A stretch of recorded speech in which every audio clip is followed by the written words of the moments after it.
Hawaii's Kilauea volcano just awakened with a 1,200-foot lava fountain that's terrifying scientists, and what they're seeing has never happened before in recorded Hawaiian history. Picture a column of molten rock shooting 1,200 feet into the sky, higher than the Empire State Building, painting the night sky blood red and raining liquid fire across miles of landscape.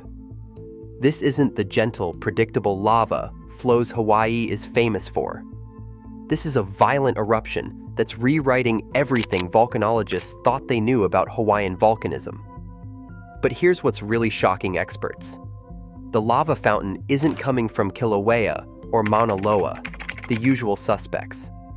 It's erupting from a completely different volcanic system that's been dormant for over 600 years, suggesting something massive is shifting deep beneath the Hawaiian Islands. Even more terrifying, the lava composition is unlike anything ever recorded in Hawaii. Hotter, more explosive, and containing minerals that shouldn't exist in Hawaiian magma. Seismic stations are detecting underground movements that trace connections between volcanoes that were thought to be completely separate. Emergency teams are scrambling as the eruption shows no signs of slowing down. Is this the beginning of a new volcanic age for Hawaii? Or are we witnessing the islands themselves being torn apart from within? At 8:05 p.m. on October 17, 2025, the first scientists from the Hawaiian Volcano Observatory raced up the winding road toward Kilauea's summit, radio chatter crackling with urgency. The air outside was thick with the sharp bite of sulfur, and the night sky pulsed with a deep red glow that seemed to swallow the stars. As the field crew stepped out of their vehicles near the Halemaʻumaʻu overlook, a wall of sound hit them, a low, thunderous roar, punctuated by the rhythmic pulse of erupting lava. Even seasoned volcanologists stopped in their tracks. The north vent was already fountaining molten rock 500 feet into the air, its incandescent spray lighting up the crater and casting jagged shadows across the rim. Within minutes, the team began deploying their seismic instruments, hands shaking not just from adrenaline, but from the ground itself, which trembled beneath their boots. The heat radiating from the crater edge forced them to step back, sweat beading on their foreheads despite the cool mountain air. Over the radio, voices from Civil Defense and the National Park Service cut in. Requests for real-time data, updates on crowd movement, and urgent questions about gas hazards. By 8:50 p.m., a second fountain erupted from the south vent, its jet of lava surging higher and higher until it rivaled the first. The roar grew deafening. Ash and cinders began to drift down, pattering against jackets and notepads. One scientist, voice barely audible over the chaos, muttered, "This is beyond anything we've ever measured." The team's instruments captured seismic pulses as the fountains climbed past 1,000 feet. With every new surge, the landscape changed, not just in the data, but in the raw, physical sensation of standing at the edge of something vast and unpredictable. The urgency was unmistakable. Every reading, every observation, could mean the difference between safety and disaster for the communities below. There was no time to process the shock. The eruption was only gaining strength, and the scientists were already running to keep up. At 10:20 p.m., cell phones across the Big Island buzzed with a civil defense alert. The message was blunt. Hazardous eruption in progress at Kilauea summit. Stay clear of downwind areas. Be prepared to evacuate if conditions worsen. Within minutes, police cruisers and park rangers blocked access roads, their headlights cutting through the haze as crowds gathered at every overlook, straining to catch a glimpse of the spectacle. Some families packed up and left in a hurry, but dozens lingered, transfixed by the fountains that now towered above the crater rim. The roar was relentless, punctuated by bursts of cinder that rained down on the parking lots. A responder, his voice tight with urgency, radioed in. "We need more barriers at Wekahuna. People are pushing past the tape. Ashfall is picking up, visibility's dropping." The heat pressed in even at a distance, and the sulfurous air stung the eyes. Emergency teams handed out masks and water to onlookers who refused to leave. Some tourists clung to the fences, faces lit by the orange glow, while others filmed the fountains, narrating their awe and fear in shaky voices. Traffic backed up along Crater Rim Drive as more vehicles arrived, headlights snaking through the darkness. Park staff moved quickly, redirecting cars and setting up makeshift triage points for anyone struggling to breathe. Inside the command tent, a wall of monitors displayed real-time seismic data and live feeds from the summit. Scientists and emergency officials traded rapid-fire updates, their focus split between the volcano's next move and the safety of everyone nearby. The eruption had become more than a scientific event. It was now a crisis demanding swift, coordinated action. For the first time that night, the question shifted from how high the fountains would climb to how far the danger might reach. At 5:45 a.m. on October 17th, instruments stationed deep below Kilauea's summit recorded a faint, persistent tremor. The signal was subtle, barely more than a whisper against the usual background noise of the volcano. Yet, for those monitoring the live feeds in the observatory's control room, the pattern felt out of place. The tremor came from nearly 7 miles beneath the surface, well below the usual zones of shallow unrest. Automated alerts flagged the anomaly, but no alarms sounded. The data scrolled by in green and red lines, quietly hinting at a disturbance that few noticed in real time. 14 hours before the first fountain broke through the crater floor, the seismic arrays picked up a second pulse. This one stronger, deeper, and moving laterally beneath the southwestern caldera. The wave traveled faster than expected, shifting energy away from the summit's known pathways. On the surface, the park remained quiet. Tourists snapped sunrise photos, and rangers opened the gates as usual. Underground, the sensors were tracking a migration that defied the volcano's recent history. By mid-morning, a series of microquakes rattled the lower flanks. Each event lasted only seconds, too weak to be felt by anyone above ground. Yet the network of instruments, hundreds of nodes spread across the island, caught every vibration. The signals mapped a slow, relentless push of magma, inching upward and outward, connecting regions once thought isolated from each other. Despite the early warnings hidden in the data, no one could have predicted what would follow.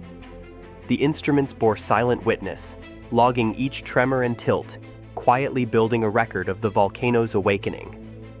In hindsight, the warning signs were there, buried in the numbers, waiting for someone to see the pattern. But when the ground finally ruptured and the fountain soared, it was already too late to change the outcome. Seismic monitors at the Hawaiian Volcano Observatory began tracing a pattern that no one had anticipated. Instead of the usual vertical surge beneath Kilauea's summit, the energy was migrating laterally, racing from the southwestern caldera toward regions that had lain silent for centuries. Each new tremor mapped a hidden pathway, connecting the summit's molten heart to older, deeper structures, and the usual boundaries between volcanic systems seemed to blur on the screens. Ground deformation sensors registered a series of inflation and deflation cycles, sharp rises and sudden drops in the land itself, hinting at magma shifting not just upward, but sideways, into territory that, until now, had been considered geologically sealed off. As the data streamed in, the urgency in the control room mounted. One HVO seismologist, eyes fixed on the real-time plots, put it plainly. The seismic data told us in real time that what was happening was not just another surface eruption, it was a fundamental rearrangement underground. The instruments revealed energy pulsing from the caldera, bypassing the known summit reservoirs and activating a chain of faults and cracks that linked Kilauea to the broader volcanic network. For the first time, seismic waves were tracing a direct line between Kilauea and dormant systems to the south and west, raising questions about how deep and interconnected Hawaii's volcanic plumbing truly is. The implications were immediate and unsettling. If magma could move laterally across such distances, the established models of eruption forecasting would need to be rewritten. The scientists realized they were witnessing not just a spectacular eruption, but a live demonstration of how the island's foundation could be shifting beneath their feet. Every new reading pressed home the need for answers. especially from the chemistry of the lava now raining down on the crater floor. Sampling that material became the next critical step, as only its composition could reveal whether this underground migration was a temporary surge or the start of something much bigger. Lava fountains towering over 1,000 feet don't wait for anyone. Within hours of the first eruption, field scientists scrambled to collect the freshest samples, knowing they had less than 2 days before the lava's chemistry would start to change. The clock was ticking. Geologists in fire-resistant suits navigated the crater's edge, dodging bursts of cinder and choking clouds of sulfur dioxide. Sampling teams split into pairs, each with a metal pole and a heat-proof bucket, racing to reach still molten spatter before it cooled. Even a few minutes could mean the difference between pristine glass and crusted rock, crucial for chemical analysis back in the lab. The danger was real. Temperatures near the vent soared above 1,100 degrees Celsius. Ash and Pele's hair drifted on the wind, stinging eyes and skin. Radios crackled with warnings about shifting wind and sudden surges from the fountains. Every step closer to the vent meant greater risk, but the urgency pushed the team forward. They worked fast, scooping glowing fragments from the crater floor, double-bagging samples to shield them from contamination. By sunrise, the scientists had gathered enough material. Barely. Each bag carried not just molten rock, but the promise of answers. The next challenge would come in the lab, where the true story of the eruption's chemistry would begin to unfold. Inside the geochemistry lab at the Hawaiian Volcano Observatory, tension replaced the adrenaline of the field. Dr. Jane Doe, lead petrologist, hovered over the mass spectrometer's printout, her brow furrowed as columns of numbers scrolled past. The first batch of lava samples, still warm to the touch, revealed temperature readings at the upper end of Kilauea's known range, nearly 1,180 degrees Celsius. But it was the trace minerals that drew sharp debate. The samples contained a mix of olivine and clinopyroxene, with subtle shifts in magnesium content and volatile levels that, while high, fell squarely within the historic spectrum for summit eruptions. Dr. Doe's preliminary report suggested the magma was more primitive than recent years, but not unprecedented. When she presented the data, a ripple of skepticism moved through the lab. A senior colleague pushed back, pointing to the isotope ratios and reminding the team that similar profiles had been logged during the 1959 Kilauea Iki eruption. Another scientist, arms crossed, questioned whether the supposed anomaly was just a quirk of rapid degassing at the vent. The debate grew sharper as the group pored over thin sections and X-ray fluorescence charts. What we're seeing here doesn't fit any previous patterns, at least not from the last few decades, Dr. Doe insisted, voice clipped. Yet the consensus was harder to move. The official bulletins would state, no new minerals, no out-of-bounds chemistry, nothing to rewrite the textbooks. The process was messy, sometimes bruising, and always personal. For every outlier in the data, there was a counterpoint from the archives. Science advanced by argument as much as by discovery, and in these hours, certainty was as volatile as the magma itself. Inside Hawaii County's Emergency Operations Center, the tension was thick enough to cut. Screens blinked with live updates, seismic spikes, gas readings, evacuation maps, while phones rang non-stop with calls from worried residents and business owners. As the lava fountains roared through the night, a different kind of pressure simmered behind closed doors. County officials faced a dilemma that went far beyond geology: how much danger to announce and how much to hold back in the name of economic survival. Tourism executives, their voices urgent on conference lines, pressed for reassurance. October is peak season, and news of a 1,200-foot lava fountain threatened to empty hotels overnight. One county official, quoted in a confidential meeting summary, put it bluntly: "We were put in an impossible position: protect public safety or protect the island's economy." The stakes weren't abstract. Every alert risked millions in lost bookings, canceled flights, and shuttered businesses. At the same time, the images pouring in from the summit left no room for denial. Ash drifted over neighborhoods, and the air carried the sting of sulfur miles from the eruption. Within county government, debate grew heated. Some staff quietly urged stronger warnings, pointing to real-time gas readings and the unpredictable behavior of the fountains. Others argued for measured language, worried that panic would spread faster than the lava. Official statements walked a tightrope, emphasizing exclusion zones and air quality, but stopping short of outright closure for days. Behind the scenes, emails circulated between civil defense, park management, and tourism boards. Each message weighed for its potential to tip the balance between caution and commerce. The result was a patchwork of policies, partial roadblocks, restricted overlooks, and a steady stream of advisories that left many residents uncertain whom to trust. The crisis exposed more than a volcano's power. It revealed the fault lines running through the island's social and economic fabric, where science, safety, and survival collided in real time. By sunrise on October 18th, the eruption had ended, but the island's nerves remained raw. Scientists at the Hawaiian Volcano Observatory worked through the morning, compiling numbers that dwarfed anything in recent memory. In just over 7 hours, Kilauea had poured out 13 million cubic yards of lava, enough to fill more than 4,000 Olympic swimming pools. At its peak, the eruption rate soared past 500 cubic yards per second, overwhelming the crater floor and sending pulses of gas and heat miles downwind. Inside the control room, the mood shifted from adrenaline to vigilance. The eruption's abrupt stop did not bring relief, only more questions. Technicians began activating a newly expanded network of seismic and gas sensors, stretching from the summit to the remote flanks where the night's tremors had first been detected. Engineers ran system checks on GPS and tilt meters, now stationed along fault lines once considered dormant. Data streamed in faster than anyone could process, mapping every shiver and sigh from the ground below. Emergency planners huddled with USGS scientists, reviewing contingency plans for scenarios that, until now, had been theoretical.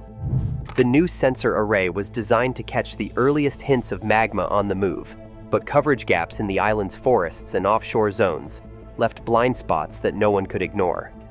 A senior USGS scientist addressed the team that afternoon.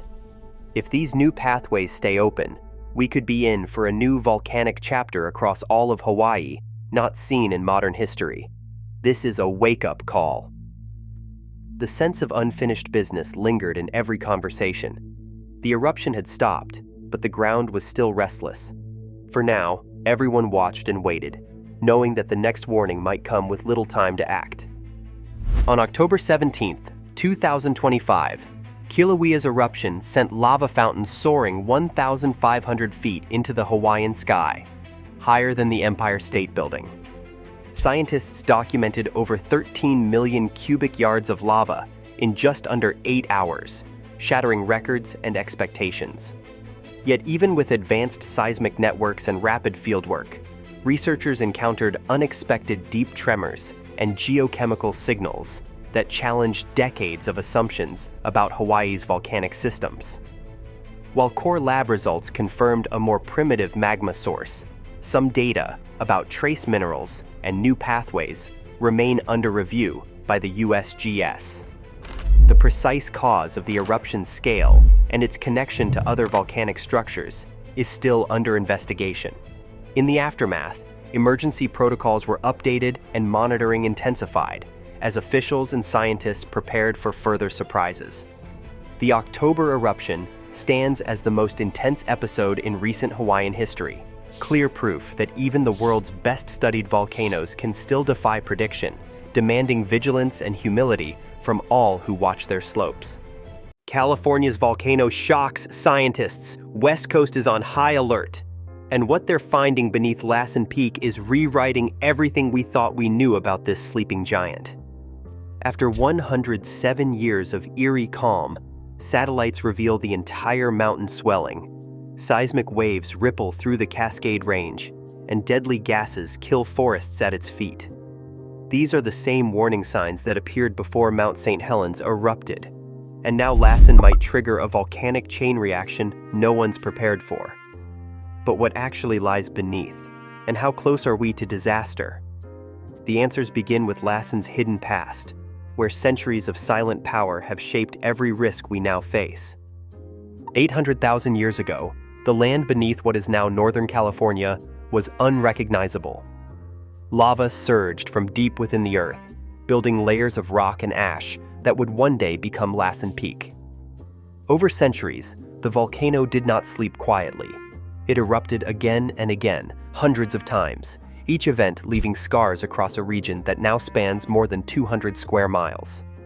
The Lassen Volcanic Center is not a single mountain, but a sprawling field of domes, craters, and shattered calderas, shaped by relentless cycles of construction and destruction.